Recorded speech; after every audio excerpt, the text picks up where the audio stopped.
출애굽기 7장. 모세의 대변자 아론. 여호와께서 이집트에서 모세에게 말씀하실 때 나는 여호와이다. 내가 너에게 말하는 모든 것을 너는 이집트 왕 바로에게 전하라 하셨다. 그러나 모세는 여호와께 나는 말을 잘 못하는데 바로가 어찌 내 말을 듣겠습니까? 하고 대답하였다. 그때 여호와께서 모세에게 말씀하셨다. 보라, 내가 너를 바로에게 신과 같은 존재로 만들었으니 내 형 아론이 너의 대변자가 될 것이다.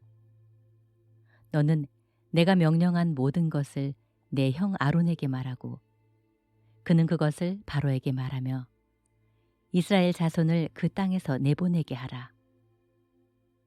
그러나 내가 바로를 완고하게 할 것이니 내가 이집트에 아무리 많은 기적을 행하여도 그가 너희 말을 듣지 않을 것이다.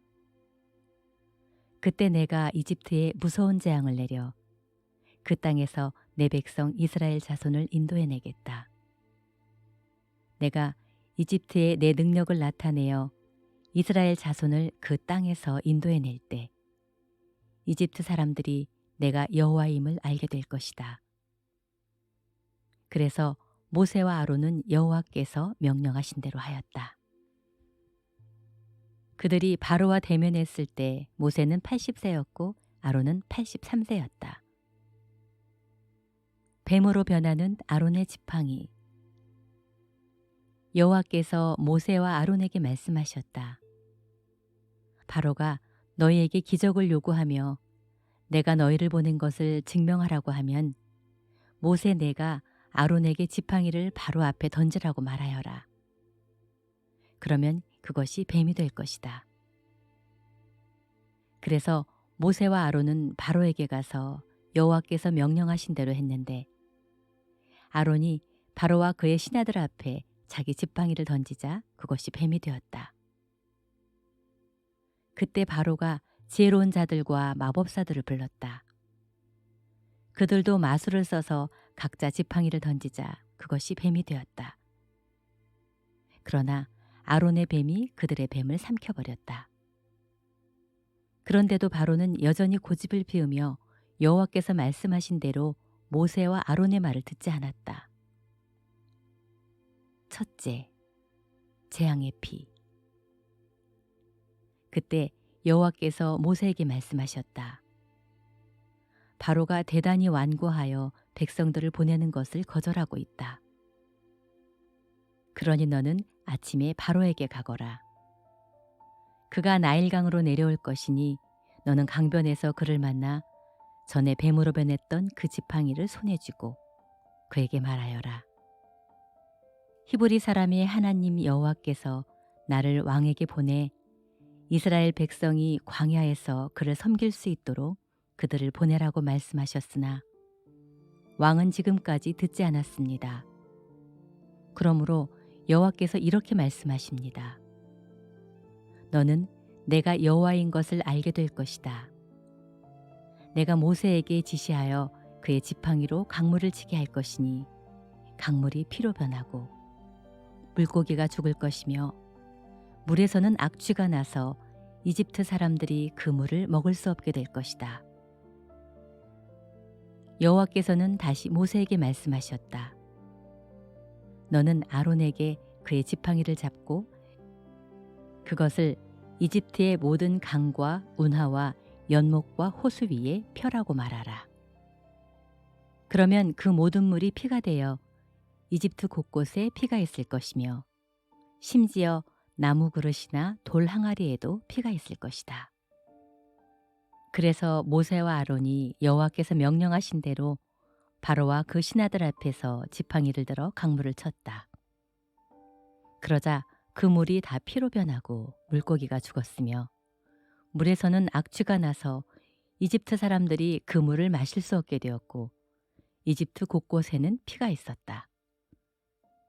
그때 바로의 마법사들도 자기들의 마법으로 그와 똑같이 행하자 바로는 더욱 완강해져서 여호와의 말씀대로 그들의 말을 듣지 않고 오히려 발길을 돌려 이 일에 아무 관심도 없다는 듯이 궁전으로 들어가 버렸다. 그리고 이집트 사람들은 강물을 마실 수 없어서 강변 일대를 파기 시작하였다. 여호와께서 강물을 치신 지도 7일이 지났다. 누가복음 10장. 전도자의 각오. 그 후 주님은 72명의 제자를 따로 뽑아 둘씩 짝을 지어서 자기가 직접 갈 모든 도시와 마을로 미리 보내시며 이렇게 말씀하셨다. 추수할 것은 많으나 일꾼이 적다. 그러니 주인에게 추수할 일꾼을 보내달라고 하여라. 자, 출발하여라. 내가 너희를 보내는 것이 어린 양을 이리떼 속으로 보내는 것과 같다. 너희는 지갑이나 가방이나 신발을 가지고 다니지 말며 길에서 인사하느라고 시간을 낭비하지 말아라. 어느 집에 들어가든지 먼저 그 집에 평안을 빌어주어라. 만일 평안의 축복을 받을 만한 사람이 거기 있으면 너희가 빈 평안이 그에게 내릴 것이고 그렇지 못하면 그 평안이 너희에게 되돌아올 것이다. 너희는 한 집에 머물면서 주인이 주는 것을 먹고 마셔라. 일꾼이 자기 품삯을 받는 것이 당연하다. 너희는 이 집 저 집 옮겨 다니지 말아라. 어느 마을에 들어가든지 사람들이 너희를 영접하려거든 차려주는 음식을 먹고 그 마을에 있는 병자들을 고치고 그들에게 하나님의 나라가 가까웠다고 말하라. 그러나 그들이 너희를 영접하지 않거든 그 마을 거리로 나와서 이렇게 외쳐라. 우리는 발에 묻은 너희 마을의 먼지까지 털어버리고 간다. 그러나 하나님의 나라가 가까이 온 줄 알아라. 내가 너희에게 말하지만 심판날에는 소돔이 그 마을보다 더 견디기 쉬울 것이다. 고라시나 베세다야, 너희에게 불행이 닥칠 것이다. 너희에게 행한 기적들을 두로와 시돈에서 행했더라면 그들은 벌써 굵은 삼배옷을 입고 재를 뒤집어 쓰고 앉아 회개했을 것이다. 심판날에는 두로와 시돈이 너희보다 더 견디기 쉬울 것이다. 가버나움아, 내가 하늘에까지 높아질 것 같으냐? 아니다. 지옥에까지 내려갈 것이다. 너희 말을 듣는 사람은 내 말을 듣는 것이고 너희를 배척하는 사람은 나를 배척하는 것이며 나를 배척하는 사람은 나를 보내신 분을 배척하는 것이다. 72명의 제자들이 기쁨으로 돌아와 주님, 주님의 이름으로 명령하였더니 귀신들도 우리에게 복종했습니다 하고 보고하자 예수님이 그들에게 말씀하셨다. 나는 사탄이 번개불처럼 하늘에서 떨어지는 것을 보았다.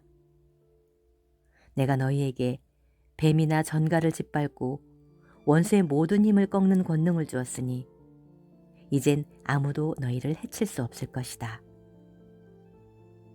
그러나 귀신들이 너희에게 복종한다고 기뻐하지 말고 너희 이름이 하늘에 기록되어 있는 것으로 기뻐하여라. 그때 예수님은 성령님으로 기쁨이 충만하여 이렇게 말씀하셨다. 하늘과 땅의 주인이신 아버지를 찬양합니다. 아버지께서는 이 모든 것을 지혜롭고 영리한 사람들에게는 숨기시고 어린 아이들에게는 나타내셨습니다. 그렇습니다. 이것은 아버지의 기뻐하시는 뜻이었습니다. 아버지께서는 모든 것을 내게 맡겨주셨습니다. 아버지 외에는 아들이 누군지 아는 사람이 없고 아들과 그리고 아들이 아버지를 알게 하려고 선택하는 사람 외에는 아버지가 누군지 아는 사람이 없습니다. 그러고서 예수님은 제자들을 돌아보시고 조용히 말씀하셨다. 너희가 보는 것을 보는 사람은 정말 행복하다. 내가 너희에게 말하지만 많은 예언자들과 왕들이 너희가 지금 보는 것을 보고 싶어 했으나 보지 못하였고 너희가 지금 듣는 것을 듣고 싶어 했으나 듣지 못하였다. 선한 사마리아인. 어떤 율법자가 예수님을 시험하려고 와서 선생님, 제가 무엇을 해야 영원한 생명을 얻겠습니까? 하고 물었다. 예수님이 그에게 율법에 무엇이라고 쓰여 있으며 너는 어떻게 알고 있느냐 하고 다시 물으시자 그는 내 마음을 다하고 정성을 다하고 힘을 다하고 뜻을 다하여 주 너희 하나님을 사랑하라. 그리고 내 이웃을 내 몸같이 사랑하라 하였습니다 하고 대답하였다.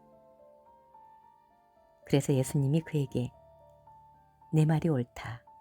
그대로 실천하여라. 그러면 내가 살 것이다 하고 말씀하셨으나 그 율법학자는 자기가 옳다는 것을 보이려고 그러면 누가 내 이웃입니까? 하고 예수님께 물었다. 그러자 예수님은 이렇게 대답하셨다. 어떤 사람이 예루살렘에서 여리고로 내려가다가 강도를 만났다. 강도들은 그 사람의 옷을 벗기고 때려서 반쯤 죽은 것을 버려두고 가버렸다.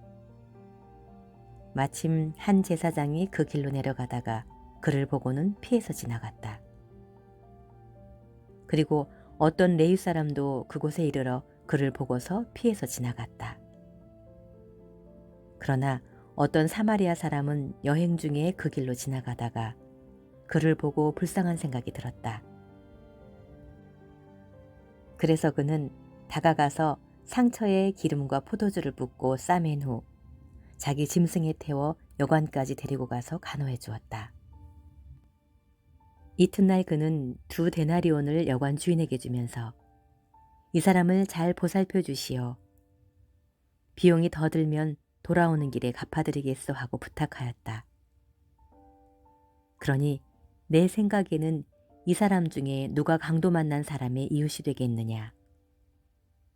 그때 율법학자는 그 사람을 불쌍히 여긴 사람입니다 하고 대답하였다. 예수님은 그에게 너도 가서 그와 같이 실천하여라 하고 말씀하셨다. 예수님의 일행이 예루살렘으로 가는 도중에 어느 마을에 들어갔을 때 마르다라는 여자가 예수님을 자기 집에 모셔드렸다.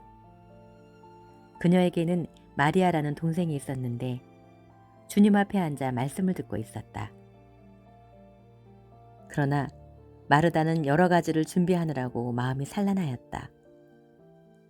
마르다가 예수님께 와서 주님, 제 동생이 모든 일을 저 혼자 하도록 내버려 두고 있는데도 그냥 보고만 계십니까? 저를 좀 도와주라고 하십시오 하자 예수님이 마르다에게 대답하였다. 마르다야, 마르다야, 내가 많은 일로 염려하고 걱정하는구나. 그러나 꼭 필요한 것은 한 가지뿐이다.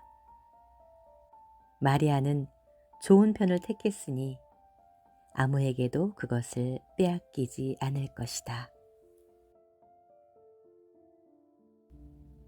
욥기 24장.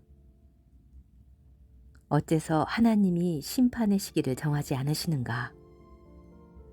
어째서 그를 아는 자들이 그날을 헛되게 기다리는가? 사람들은 한 채의 땅이라도 더 차지하겠다고 경계석을 옮기며 양떼로 훔쳐가 기르고 고아의 나귀를 끌어가며 빚을 갚지 않는다고 과부의 소를 담보물로 잡아두고 가난한 자들을 길거리에서 몰아내니 세상의 가난한 자들이 다 숨을 곳을 찾는구나. 그들이 사막의 들나귀처럼 나가서 열심히 먹을 것을 찾지만 그들의 자녀들이 먹을 음식을 주는 곳은 광야뿐이다. 그들은 남의 밭에서 곡식을 베고 악인의 포도밭에서 포도를 따며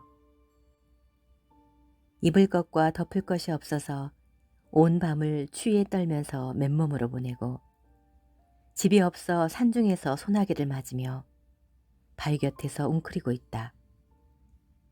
악한 사람들이 아버지가 없이 아이를 그 어머니 품에서 빼앗아 가며 가난한 자의 아이를 담보로 잡는다. 그래서 그들은 입을 것이 없어 벌거벗고 다니며 곡식단을 나르면서도 굶주리고 기름을 짜면서도 맛보지 못하며 포도주 틀을 밟으면서도 갈증을 느낀다. 성에서 죽어가는 자들이 신음하며 부상당한 자들이 살려달라고 부르짖어도 하나님은 못 본 척 하시는구나.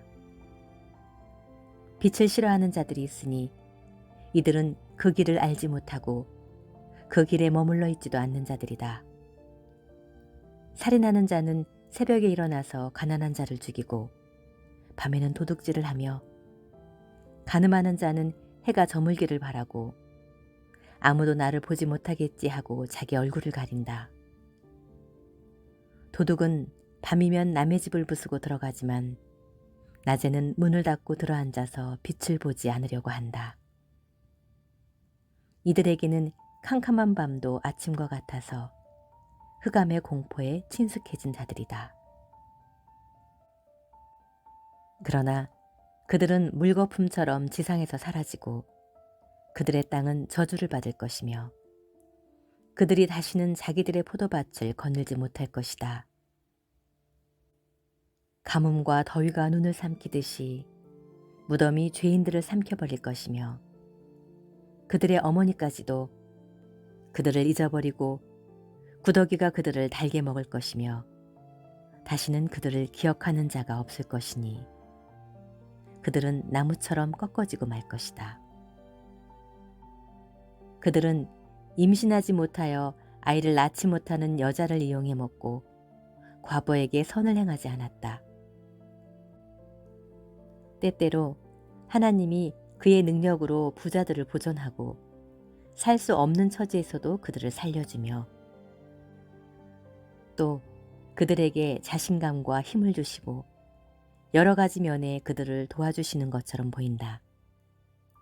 그러나 지금은 아주 높아진 것 같아도 그들은 순식간에 다른 사람들처럼 파멸될 것이며 곡식 이삭처럼 배임을 당할 것이다. 만일 그렇지 않다고 해도 나를 거짓말쟁이라고 지적하거나 내 말이 틀렸다고 주장할 사람이 누구인가? 고린도전서 11장. 여자의 지위. 내가 그리스도를 본받는 것처럼 여러분도 나를 본받으십시오. 여러분이 모든 일에 나를 기억하고 내가 전해준 교훈을 그대로 잘 지키고 있으니 내가 여러분을 칭찬하지 않을 수 없습니다. 그러나 나는 여러분이 이것을 알기 바랍니다. 모든 남자의 머리는 그리스도이고 여자의 머리는 남자이며 그리스도의 머리는 하나님이십니다. 남자가 머리에 무엇을 쓰고 기도하거나 말씀을 전하면 그의 머리이신 그리스도를 욕되게 하는 것입니다.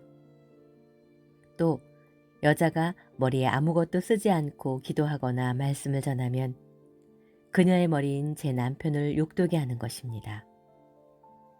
아무것도 쓰지 않은 여자의 머리는 민 것이나 다름이 없기 때문입니다. 여자가 머리에 아무것도 쓰지 않으려거든 머리를 깎아버리십시오. 만일 깎거나 미는 것이 여자에게 부끄러움이 된다면 머리에 무엇을 쓰십시오. 남자는 하나님의 모습과 영광을 지녔기 때문에 머리에 아무것도 쓸 필요가 없습니다. 그러나 여자는 남자의 영광입니다. 남자가 여자에게서 난 것이 아니라 여자가 남자에게서 났으니 남자가 여자를 위해 창조된 것이 아니라 여자가 남자를 위해 창조되었습니다.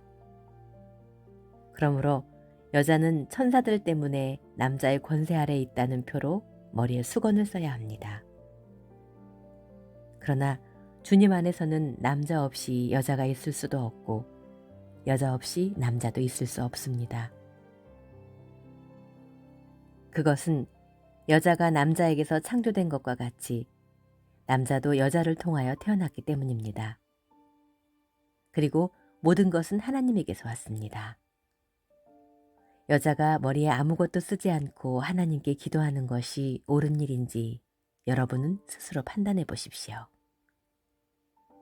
만일 남자가 긴 머리를 하고 다니면 그것이 자기에게 수치가 된다는 것을 본성이 가르치지 않습니까? 그러나 여자의 긴 머리는 자기에게 자랑이 됩니다. 그것은 여자의 긴 머리가 쓰는 것을 대신하기 때문입니다. 비록 어떤 사람이 이 일에 대하여 문제를 삼는다 하여도 우리에게와 하나님의 교회에는 여자가 머리에 아무것도 쓰지 않고 기도하거나 말씀을 전하는 그런 관습은 없습니다. 성찬에 대한 문제. 다음의 지시사항에 대해서는 내가 여러분에게 칭찬할 것이 없습니다. 여러분의 모임이 유익이 되지 못하고 오히려 해가 되기 때문입니다. 우선 나는 여러분이 모이는 교회 안에 분열이 있다는 말을 듣고 있는데 어느 정도 그것이 사실임을 나는 믿습니다. 여러분 가운데 그런 당파가 있게 될 때는 하나님의 인정을 받는 사람이 반드시 드러나기 마련입니다. 그러므로 여러분이 함께 모여서 먹는 그것은 진정한 성찬이라고 할 수 없습니다. 여러분이 가져온 음식을 나눠 먹지 않고 각자 자기 것을 먼저 먹어버리므로 어떤 사람은 배가 고프고 어떤 사람은 취하기 때문입니다. 여러분에게 먹고 마실 집이 없습니까? 어째서 여러분은 하나님의 교회를 업신여기고 가난한 사람들을 부끄럽게 합니까? 내가 여러분에게 무슨 말을 하겠습니까? 여러분을 칭찬하리라고 생각하십니까? 아닙니다. 나로서는 여러분을 칭찬할 수가 없습니다. 내가 여러분에게 전한 것은 주님에게 받은 것입니다. 주 예수님은 팔리시던 날 밤에 빵을 만들어 감사기도를 드리고 떼어서 제자들에게 주시며 이것은 너희를 위한 내 몸이다. 너희는 이것을 행하여 나를 기념하라 하시고 또 저녁을 잡수신 후에 마찬가지로 잔을 들고 이 잔은 내 피로 세우는 새 계약이다. 이것을 행하여 마실 때마다 나를 기념하라 하셨습니다. 여러분은 이 빵을 먹고 이 잔을 마실 때마다 주님의 죽으심을 그분이 오실 때까지 전하십시오. 그러므로 누구든지 함부로 주님의 빵을 먹고 잔을 마시면 그분의 몸과 피에 대하여 죄를 짓게 되는 것입니다. 따라서 여러분은 자신을 살핀 후에 그 빵을 먹고 그 잔을 마셔야 합니다. 주님의 몸을 분별하지 못하고 먹고 마시는 사람은 자기가 받을 심판을 스스로 불러들이는 것입니다. 그래서 여러분 가운데는 약한 사람과 병든 사람이 많고 이미 죽은 사람도 많이 있습니다. 우리가 성찬에 참여하기 전에 먼저 자신을 살피면 심판을 받지 않을 것입니다. 그러나 우리가 주님께 심판을 받는 것은 세상과 함께 유죄 판결을 받지 않기 위해 징계를 받는 것입니다. 형제 여러분, 그러므로 여러분은 성찬을 위해 모일 때 서로 기다리십시오. 누구든지 배가 고픈 사람은 집에서 먹도록 하십시오. 이것은 여러분의 모임이 하나님의 심판을 받지 않기 위해서입니다. 그 밖의 문제에 대해서는 내가 그곳에 가서 말하겠습니다.